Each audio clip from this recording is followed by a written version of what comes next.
오늘 주신 말씀을 통해서 너희는 가만히 있을지니라, 오늘 말씀 제목입니다. 여러분, 우리가 예수님을 잘 믿으면 성도의 가정과 교회에 아무 문제가 없고 모든 것이 형통하면 참 좋겠는데 사실 그렇지 않습니다. 신실한 성도에게 문제가 오는 것은 우리 하나님이 무능하셔서도 아니고 우리를 미워하셔서도 아닙니다. 오히려 그 고난 속에 끼워 넣어 놓으신 혹은 감추어 놓으신 하나님의 선한 의도와 계획과 뜻이 있기 때문입니다. 그러므로 문제가 올 때에는 문제의 본질을 파악해야 돼요. 본질을 파악 못하면 잘못 대처하죠. 의사가 진단을 잘못하면 처방을 잘못하고 그 병을 더 악화시킬 수 있잖아요. 마찬가지로 문제의 본질을 파악하지 못하면 대처를 잘못해버린다. 그러면 하나님의 목적이 성취가 안 되죠. 오늘 주신 이 말씀, 이 사건과 이 본문의 교훈을 통해서 여러분 모두 문제를 잘 대처해서 하나님의 계획과 뜻을 이루는 성도가 되시기를 바랍니다. 애굽에서 노예로 살던 이스라엘 백성들은 10가지 재앙을 통해서 하나님의 능력을 체험하고 아주 환호성을 지르면서 기뻐하면서 애굽을 탈출했습니다. 그리고 출애굽기 13장 21절 22절에 보니까 밤과 낮으로, 낮에는 구름 기둥, 밤에는 불 기둥이 그들 앞에서 인도하였고 또 그들을 보호해 주었습니다. 이스라엘이 에담에까지 와서 장막을 쳤을 때에 여호와께서 모세에게 말씀하십니다. 백성들의 진행 방향을 바꾸어라. 아마도 그 방향이 원래는 북동쪽이었을 것 같아요. 근데 바꾸라 그러면 이제 남동쪽으로, 남쪽으로 방향을 돌리라고 하는 것입니다. 그러면서 구체적으로 14장 2절 보니까 바다와 믹돌 사이, 비하이롯 앞, 곧 바알스본 맞은편 바닷가, 이렇게 장소를 매우 구체적으로 알려주셔요. 이렇게 알려주는 거 보니까 하나님이 여기서 뭔가 특별한 일을 행하실 계획이 있는 것이 확실합니다. 또한 이어서 하나님 말씀하시기를 이렇게 하면 바로가 아하, 이스라엘 자손들이 지금 이제 광야에 고립되었다, 갇혔다라고 생각하고 그 뒤를 추격하게 될 텐데 이 일로 말미암아 내가 여호와 하나님이 영광을 얻게 될 것이다 라고 말씀해 주십니다. 우리가 이 사실에서 발견하는 진리가 하나 있죠. 우리 앞에 어떤 일이 벌어지는 것은 그 벌어진 사건이나 상황보다 중요한 것은 배후에서 역사하시는 하나님의 계획이에요. 하나님의 섭리예요. 지금 여기 무슨 일이 벌어지고 있냐가 아니라 이 상황 속에서 하나님이 뭐하고 계시느냐가 훨씬 더 중요하다 하는 사실을 발견할 수 있습니다. 역시 하나님 말씀하신 대로 애굽의 바로는 애굽에서 특별병거 600대와 애굽의 모든 병거를 총동원령을 내립니다. 그리고 이스라엘 백성을 추격해 왔습니다. 이스라엘 백성들은요, 남자, 여자, 노인, 어린이, 가축들 다 데리고 떠나니까 느릿느릿 갈 수밖에 없겠죠. 그러나 병거는 어떻습니까? 아주 빠른 속도로 달려옵니다. 금방 추격해 왔습니다. 뒤에 애국 군대 마병이 추격해 오죠. 앞에 넘실대는 바다가 가로막고 있는 것을 보죠. 이스라엘 백성들은 10절 말씀 보니까 심히 두려워했습니다. 이들이 좀 전까지는 어땠냐면 8절을 한번 보세요. 8절 끝에 보니까 이스라엘 자손이 담대히 나아갔습니다.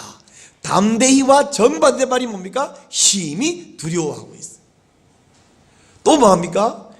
10절 끝에 보니까 여호와께 부르짖고, 근데 이 부르짖고 그러면 이 말이 좋은 뜻이 될 수도 있는데 12절에 나오는 반응을 보니까 이 부르짖음은 순수한 기도가 아니었어요. 그냥 아우성, 울부짖음 이런 정도였습니다. 그리고 이어서 11절에 보니까 모세에게 이들은 항의를 합니다. 근데 이들이 항의하는 내용을 들어보니까 너무 터무니가 없어.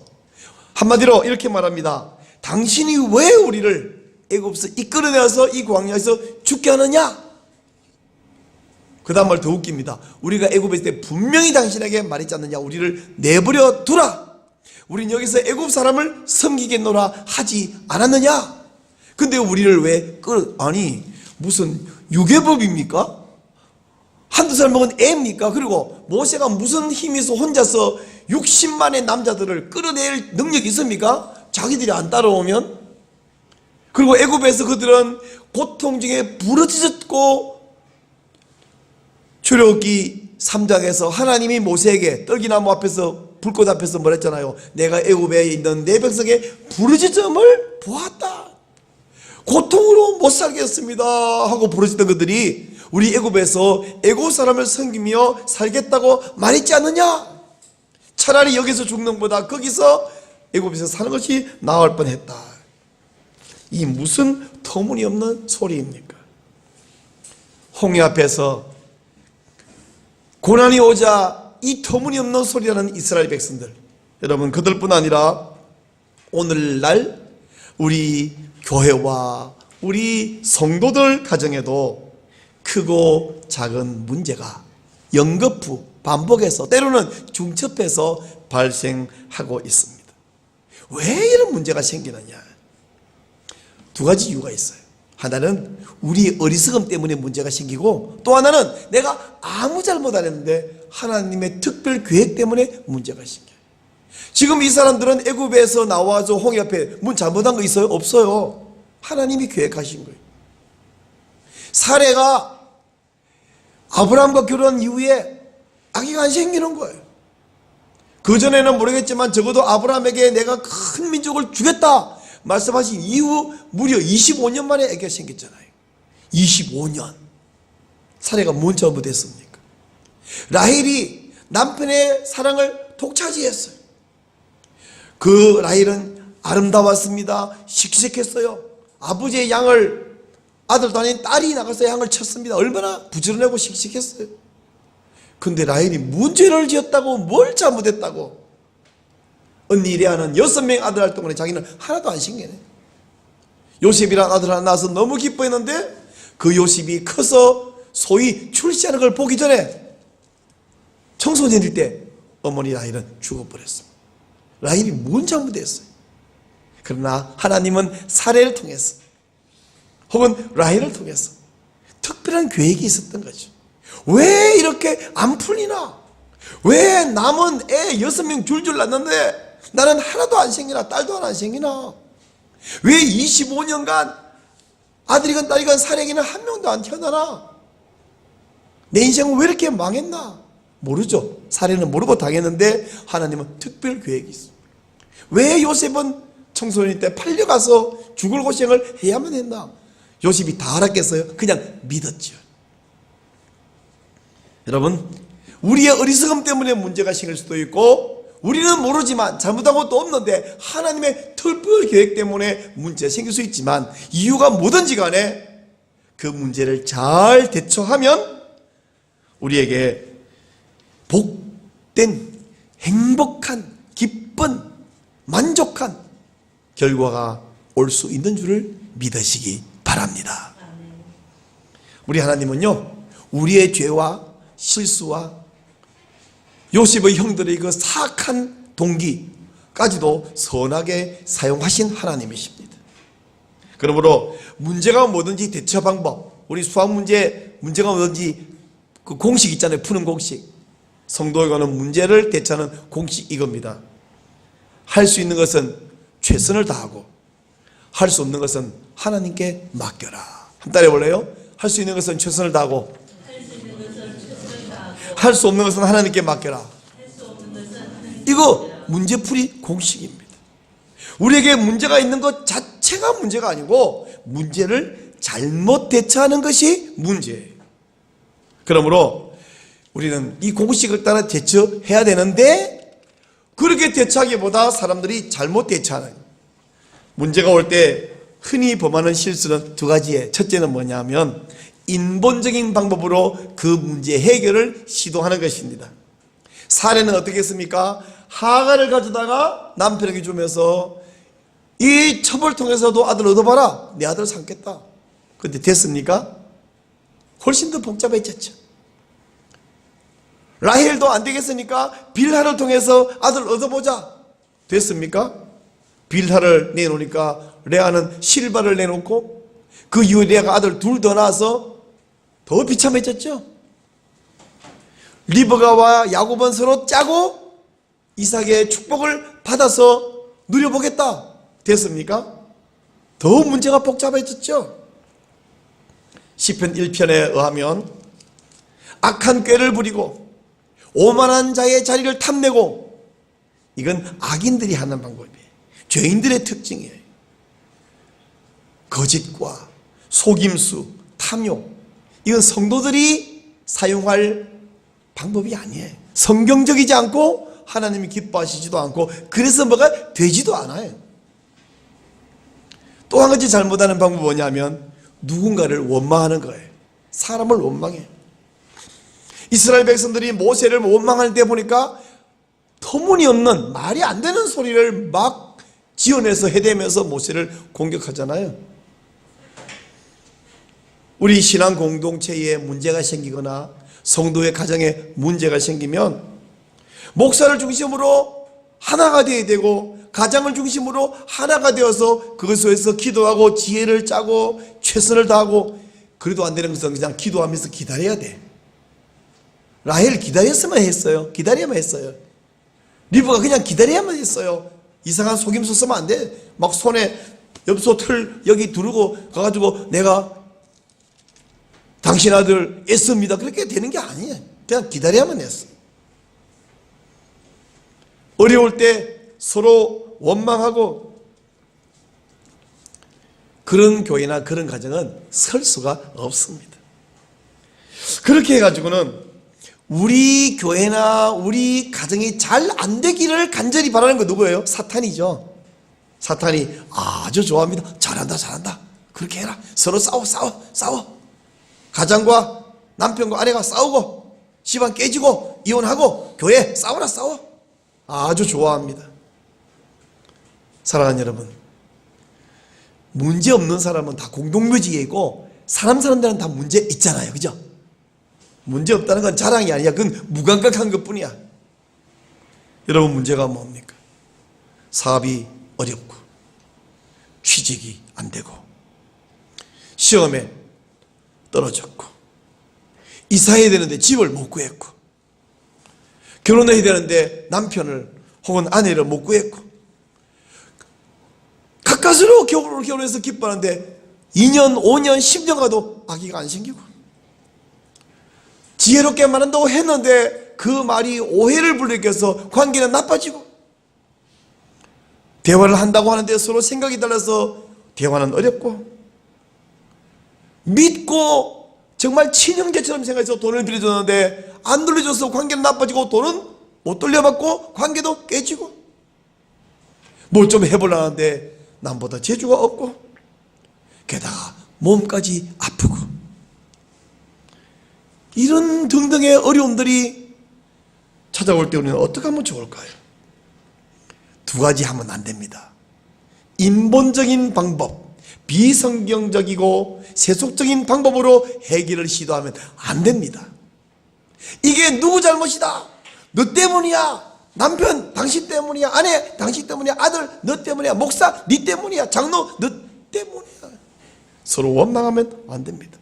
물론 그 사람 때문일 수 있어요. 그러나 그 사람이 작정하고 우리 교회 우리 집 망가뜨리자 그래서 그런 게 아니에요. 잘하려고 해봤는데 지혜가 그밖에 안 됐어. 그 목사도 그 성도도 그 남편도 그 아들도 뭘 잘하려고 했었는데 어떻게 재주가 없고 해본데 그밖에 안 됐는데 너 때문이야 그러면 본인이 웃자라고 그래서 이제 싸우는 거잖아요. 망하기밖에 더 하겠어요? 두 가지 하면 안 됩니다. 인본적인 방법으로 해결을 시도하면 안 됩니다. 남 탓 원망하면 안 됩니다. 가뜩이나 화가 나면 사람은 강조한답시고 없는 말을 해요. 그죠? 우리가 제일 자주 하는 안 되는 강조가 뭐냐면 너는 왜 맨날 그 모양이냐? 그럼 내가 언제 맨날 그랬니? 너는 항상 그런 식으로 말을 해. 그래서 맨날과 항상이 서로 싸우면 끝이 없죠. 모세에게 말하는 거예요. 우리가 분명히 그렇게 말했지 않냐? 이 분명히 말한 건 아니고 차라리 우리가 애굽에서의 노예로 살았다면 죽지는 않았을 것 아닌가라는 생각을 강하게 말하니까 뭐예요? 분명히 우리 애굽에서 말했잖아요. 언제 분명히 말했어요? 그런 적 없잖아요. 그죠?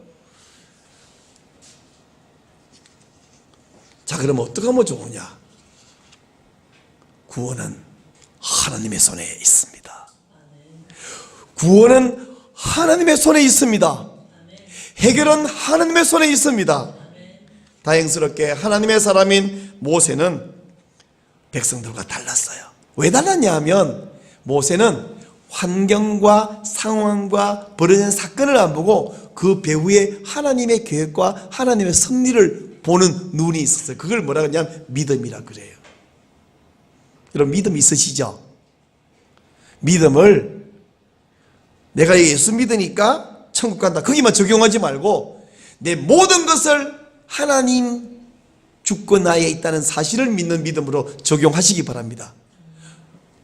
욥의 아내는 그걸 못 봤어. 욥은 보았고 백성들 60만과 그 모든 사람들은 못 봤어. 모세는 보았어요. 여러분 모세처럼 그 하나님의 손길 육 안으로는 안 보이는데 믿음의 눈으로 보는 그 믿음을 소유하시기를 축복합니다. 그걸 보니까 모세는 백성들에게 언제 그러냐 이렇게 안 따져요.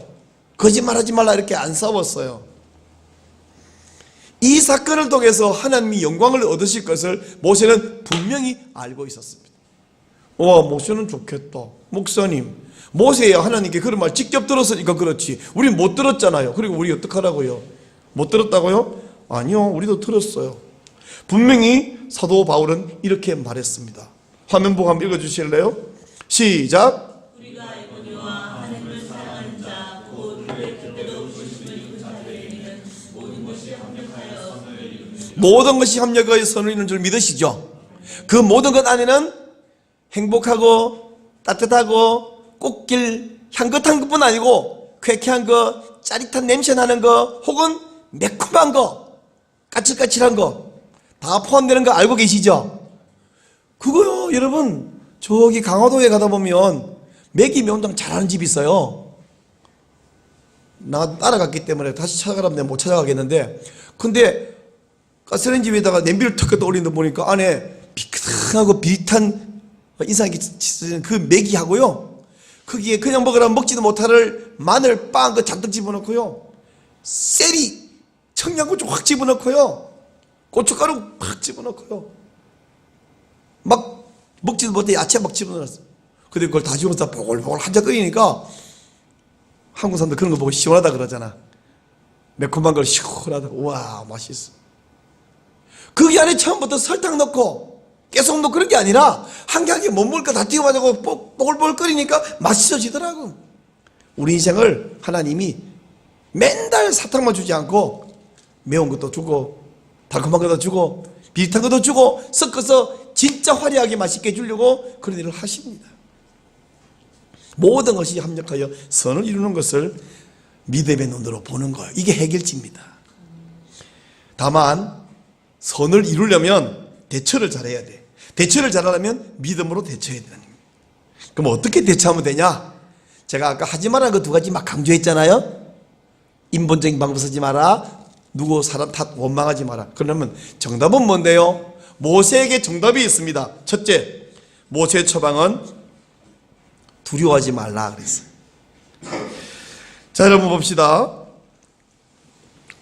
13절 모세가 백성에게 이르되 너희는 두려워하지 말고, 그래서 두려워하지 말라. 8절에서 담대히 나아가던 백성이 10절에서 심히 두려워했는데 모세는 두려워하지 말라. 볼펜이 있으면 줄을 동그라미 쳐서 담대히 8절, 10절 심히 두려워, 13절 두려워하지 말고. 이 세 가지가 중요해요. 두려워하지 말고. 이 두려워하지 말라는 말은 다른 말로는 믿음에 굳게 서라. 여기 보니까 너희는 두려워하지 말고 가만히 있어서, 근데 이 가만히 있어서는 멍 때리고 있으라는 말이 아니라 가만히 있으라는 말은 흔들리지 말고 그 자리에 서 있으라는 얘기예요. 왕좌왕 부하내동 막 소리 지르고 있지 말고 거기에 굳건하게 서 있어. 가만히라는 말은 멍청하게 아닙니다. 가만히 서 움직이지 말고 부하내동하지 말고 굳게 서라. 굳게. 이 굳게 서라는 이 말을 모세와 똑같이 한 사람인데 역시 사도 바울입니다. 고린도 교회는요, 복잡하고 문제 많은 교회였습니다. 고린도전서 읽어보면 얼마나 고린도 안에 문제가 많은지, 세상보다 문제가 더 많아. 그런 고린도 교회에다가 서로 잘난 척하고 죄짓고, 그래서 사랑의 편지를 쭉 보낸 다음에 마지막 16장 13절 14절에 와서 이렇게 말했어요. 자, 화면 보고 한번 읽어주세요. 시작. 깨어 믿음에 굳게 서서 남자답게 강건하라. 너희 모든 일을 사랑으로 행하라. 믿음에 굳게 서서, 이게 가만히 있으라는 이야기입니다. 믿음에 굳게 서라. 근데 믿음에 굳게 안 서는 건 뭐냐면 두려워서 부하내동하는 거예요. 두려워하지 말라, 그 말과 믿음에 굳게 서란 말은 같은 말입니다. 그래서 두려워하지 말고 가만히 서라. 가만히 서서. 믿음의 사람은 마치 뭐와 같냐면 시편 1편에서 말하는 시냇가에 서 있는 나무, 뿌리 깊이 내리고 바람에 흔들리지 않죠. 우리는 하나님의 말씀에 뿌리를 내리고 굳게 서 있는 성도는 실패의 바람이 오고 오해의 바람이 오고 질병의 바람이 오고 온갖 바람에 흔들리지 않습니다. 그리고 시편 1편 6절에서 이런 사람을 여호와께서 인정해 주십니다. 할렐루야. 아멘. 모세의 두 번째 처방은 뭐냐? 하나님의 구원을 기대하면서 기다리라는 거예요. 하나님께서는 애굽에서 열 재앙으로 바로를 처단하고 바로를 항복시키고 그리고 이스라엘을 이미 구원하신 분이잖아요. 바로를 지금 저 마병이 문제가 아니라 병거가 문제라 이미 열 재앙으로 항복시킨 하나님인데 그 하나님이 지금 저 오는 마차 저거 해결 못할까 봐요. 그리고 지금도 날마다 낮에는 구름기둥 밤에는 불기둥 보호하시고 인도하고 계시잖아요. 한 번 구원하신 하나님은 반드시 책임지십니다. 다 같이 해보세요. 시작. 한 번 구원하신 하나님은 반드시 책임지십니다. 이스라엘 백성들만요? 아니요. 저와 여러분을 그렇게 책임지시는 줄로 믿습니다. 우리 하나님은 천지를 지으신 하나님이죠. 그 하나님의 인도하심은 최선으로 인도하고 계시는 것을 믿으시기 바랍니다. 이스라엘 백성을 애굽에서 구원하신 하나님은 저와 여러분을 죄와 사탄과 지옥에서부터 구원하셨습니다. 우리를 지옥에서 구원하시려고 예수님을 보내셨잖아요. 십자가에 대신 죽게 하셨잖아요. 바로 그 예수님을 설명하다가 사도 바울은 이렇게 말합니다. 로마서 8장 32절 다 같이 화면 보세요. 시작. 자기 아들을 아끼지 아니하시고 우리 모든 사람을 위하여 내주시니가 어찌 그 아들과 함께 모든 것을 우리에게 주시지 아니하겠느냐. 우리를 죄에서 구원하신 하나님은 어떤 문제에서도 우리를 건지시고 해결해 주시는 하나님이신 줄로 믿습니다.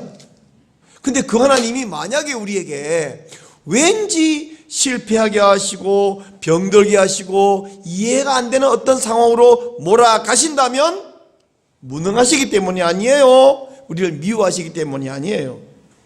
하나님께서 더 좋은 계획이 있기 때문입니다. 제가 계속 예를 들고 있는 사례는 25년이에요. 우리 가운데 25년 못 살은 사람도 있는데 25년 아기가 안 태어나는 거예요. 그 이제 나이가 90 됐습니다. 할머니가 됐습니다. 인생 끝난 것 같아요. 라헬은 언니가 벌써 아들 6 낳았어요. 자기 나이가 이제 늙었어요. 끝났어요. 왜 그러냐? 더 좋은 거 주시려고, 더 귀한 거 이루시려고. 하나님이 가장 좋은 때에 가장 좋은 것을 주시는 줄 믿으시기 바랍니다. 신뢰하면서 기다리는 그런 사람 못하면 가만히 있습니다. 14절에 보니까 너희는 가만히 있을지니라. 이 가만히 있을지니라, 아까 여러분 이거 표현이 비슷하게 헷갈리는데 13절 앞부분에 가만히 있어라는 말은 부하내동하지 말고 가만히 있으라는 말이고요. 14절 끝에 너희는 가만히 있을지라는 말은 이거예요. 막 시끄럽게 떠들고 막 하면 야 가만히 있어, 가만히 이게 뭐예요? 말하지 마라. 침묵하라. 여기 가만히 있을지라는 침묵하라는 이야기입니다. 침묵하라. 침묵 안 하면 어떠냐? 막 떠들어요. 항의해요. 불평해요. 그러나 믿음 있는 사람은, 신뢰하는 사람은 무슨 일이 벌어져도 가만히 있습니다. 바로 이 똑같은 표현을 쓴 사람이 다윗인데 시편 131편입니다. 매우 좋은 시인데 1절, 2절, 3절밖에 없어요. 여러분 한번 이 좋은 시를 같이 한번 읽어봅시다. 시작. 여호와여, 내 마음이 교만하지 아니하고 내 눈이 오만하지 아니하오며 내가 큰 일과 감당하지 못할 놀라운 일을 하려고 힘쓰지 아니하나이다. 실로 내가 내 영혼으로 고요하고 평온하게 하기를 젖된 아이가 그의 어머니 품에 익성 갖게 하였나니 내 영혼이 젖된 아이와 같도다. 이스라엘아, 지금부터 영원까지 여호와를 바랄지어다. 다윗은 자기가 하지도 못할 터무니없는 높은 꿈을 꾸고 그거 이루려고 그거 안 된다고 막 아둥바둥하고 그러지 않고 자기는 고요했다. 뭐처럼? 젖된 아이. 젖을 못된 아이는 젖을 먹고 한두 시간 지나고 배고프면 또 보채고 또 보채는데 젖대고 나면 그저 어머니 품에 있기만 하면 평안하지. 더 이상 보치지 않습니다. 마치 그것처럼 하나님 품에 있기만 하면 나는 행복해요. 부족함이 없어요. 사랑하는 여러분 모두 다윗처럼 하나님의 품안에서 내 영혼 평안해, 내 영혼 평안해, 이런 믿음으로 고백하는 성도가 되시기를 바랍니다. 여러분 에덴 동산에서부터 아담 하와부터 21세기 현대 오늘 저와 여러분까지 모든 인류의 문제는 한 가지뿐이에요. 하나님을 신뢰하느냐 안 하느냐. 하나님을 신뢰 안 하면 뭘 신뢰하냐?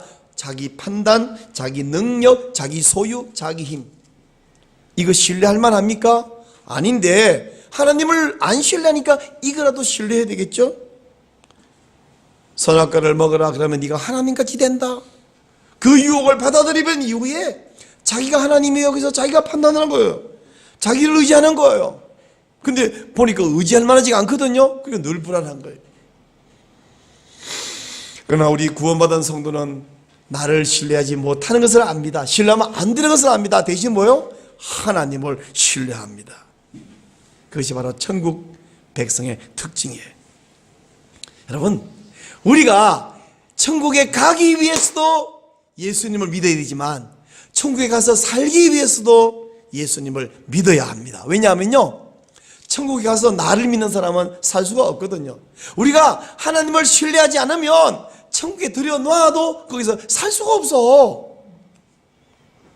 그래서 우리는 하나님을 믿어야 합니다. 그래서 하나님이 하시는 일은 두 가지, 사람을 구원하는 것과 천국 백성이 되도록 훈련시키는 것, 이 두 가지를 하고 계시는데 보세요. 애굽에서 이끌어냈잖아요. 그 내두는 게 아니라 애굽에서 이끌어냈지, 이제 나왔지, 이제부터 나만 믿고 나만 신뢰하는 연습하자. 모세야, 내가 이 백성을 연습시킬 테니까 너 잘 이끌어서 북쪽으로 가지 말고 남쪽으로 돌려. 그리고 저기 바닷가에 진을 쳐. 그때부터 내가 내 능력을 나타내고 애굽 사람이나 온 이스라엘 백성이나 내가 여호와가 하나님인 줄 알게 하고 그들이 나만 신뢰하게 만들 것이다. 바로 그것처럼 오늘 우리 예수 믿었습니다. 구원받았어요. 신앙생활 잘해요. 교회도 잘 나오고 기도도 열심히 하고 경건하게 살고 아무 잘못 없어요. 그러나 하나님 우리에게 고난을 줘요. 왜? 그 고난에서 망하라가 아니라, 고생 좀 하라가 아니라 그걸 통해서 오로지 나만 신뢰하는 사람으로 네 생각을, 네 믿음을 바꾸자. 왜? 그래야 천국 가서 살 수 있으니까. 천국 들어가기 위해서 나 믿었지, 천국 가서 살기 위해서도 나 믿어. 내가 그거 연습시켜 줄게, 훈련시켜 줄게. 근데 우리는 자꾸만 연습 문제에서 정답 가르쳤는데, 공식 가르쳤는데 실패를 반복하고 있습니다. 사랑하는 여러분, 오늘 모세는 이렇게 말하잖아요. 여호와께서 너희를 위하여 싸우시리니. 애국 군대와도 싸우시지만 죄와 사탄과 문제와도 싸우십니다. 우리가 고난당하는 것이 하나님의 뜻이 아니고 우리가 그 고난을 믿음으로 패스하는 것이 하나님의 뜻이거든요. 하나님이 원수를 물리칠 것을 믿고 잠잠히 하나님을 기다리도록 훈련하기 위해서입니다. 그러므로 문제가 발생할 때 편법과 속임수 쓰지 말고 사람 원망하지 말고 믿음에 서서 하나님의 때를 기다리는 성도가 되시기를 바랍니다. 할 수 있는 것은 최선을 다하고 할 수 없는 것은 하나님께 맡기고 우리가 함께 손잡고 기도하고 기도해도 답답하네요. 해결이 안 되나요? 그럼 그냥 기다려요. 하나님이 가장 좋은 때에 가장 좋은 일을 하신다 믿고 기다립니다. 우리 구원받은 성도는 행복할 때 평안할 때뿐 아니라 고통스러울 때 문제가 있을 때에도 하나님께 영광을 돌리는 성도가 되시기를 바랍니다. 바로 이 믿음 가지고 너 근심 걱정 와도 어려운 일 당해도 걱정 말아라. 주 너를 지키리. 위험한 일 당해도 슬픈 일이 와도 걱정 말아라. 주 너를 지키리. 우리 찬송하십시다.